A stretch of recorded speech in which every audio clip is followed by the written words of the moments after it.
I'm Christie with Keller Williams South Park, and we are here again with George Violante with Lend Us, and we are going to talk about Forecast 2022 and what we should expect in chains. Okay, well, great. Well, Christie, it's great to be here. I'm with Christie Keller Williams, and it's great great to have you over here in my office again and be able to talk. Great to be here. Yeah, great to talk again.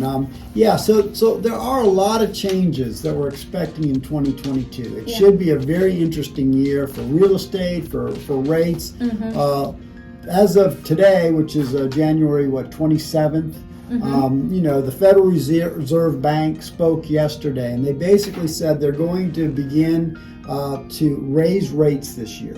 Okay. So the first thing they're doing is they're going to buy less mortgages. Okay, so they've been buying mortgages, which has kept the rates artificially low. Okay. So the rates were down in the 2s. Now we're seeing rates more in the mid-3s. Okay. Yeah. I wouldn't be surprised if we see rates go to 4. In the 4s. This year still? This year, I would think probably in the first half of the year we're going to see higher rates. Okay. What that'll do though is I think that could push the rates up, but that might slow the economy down a little bit, and we might actually even start to see rates fall back down again by the second half of the year. Oh, really? I think that could happen. It just depends how fast they go up. Okay. But rates when they go up tend to slow things down. Okay. And these cycles have been happening quicker and quicker. But people are expecting higher rates for the next couple years, but I'm thinking that could create a recession, and then actually mortgage rates could come down even though the other rates are up. Oh, okay. I see what you mean. Do you see that we will go low 2s again? Oh gosh, who knows? Or too good to be true? Who knows? I think that's too good to be true. But no one expected COVID. No one, no one knows what to expect in today's world. So I think it's a bittersweet taste because you have amazing rates, but you cannot buy a house because and I think that's a very good point. So I'm thinking higher rates. If they slow things down, there might be more inventory available. And so then actually be more opportunities, and though maybe rates are a little bit higher, that there'll be opportunities to buy more houses. But I think we talked a little bit about this earlier, Christie and I did, but I think that you're going to see some great opportunities for investors in different places. For instance, with Lend US, we lend in Florida, Georgia, in the mountains, the beach.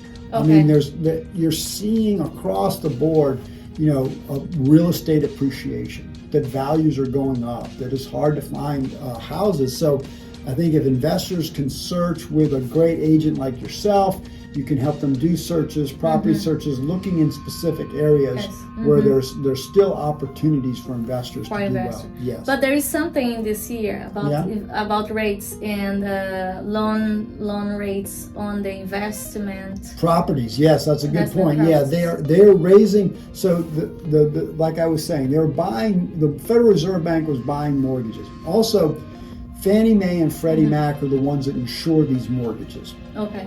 Well, they're primarily there for the home ownership. Okay. They're not there for investors. Okay. So what happened was with these low rates, investors were taking advantage of this, buying second homes, buying these different properties.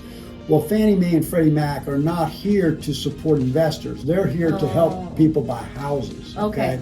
So they're going to put certain restrictions. They're going to raise rates more for the second the second it'll be harder to do financing, so it's going to be better for cash buyers, and so if you can find some cash buyers, investors, it should be would be best for the second house. Like, let's say you are buying a second property, but you're not going to live in there, or you're going to live 1 year, or let's say you're not going to live, it's just for investment. Airbnb or something like that. So, but I think because of that, they'll see some more opportunities will come about because there's going to be tougher financing, but it'll be helpful to be a cash buyer. Okay. Nice, great. That's a good information. Right. The other thing I would talk about would be for move-up buyers. Let's say there's a lot of people that would like to sell their house and maybe get a new house, but they're stuck because, I don't want to sell my house because if I sell my house, I have nowhere to go.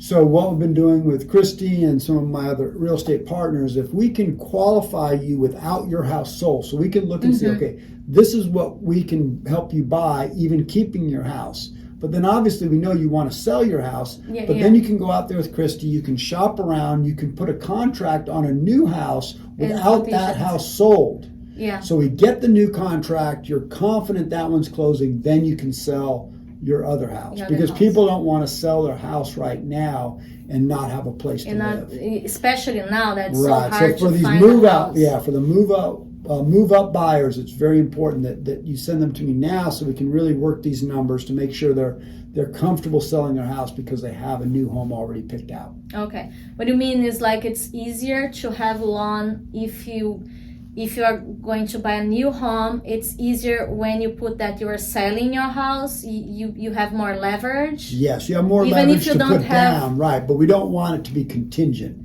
We want that offer that you make to be a non-contingent offer.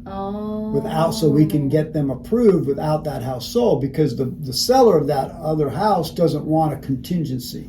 Okay, I see what you mean. Right. Yeah, independent of me selling my house, I get this loan. Correct. This loan Correct. anyway. Right. Okay. So that's what's so important for move-up buyers in this market.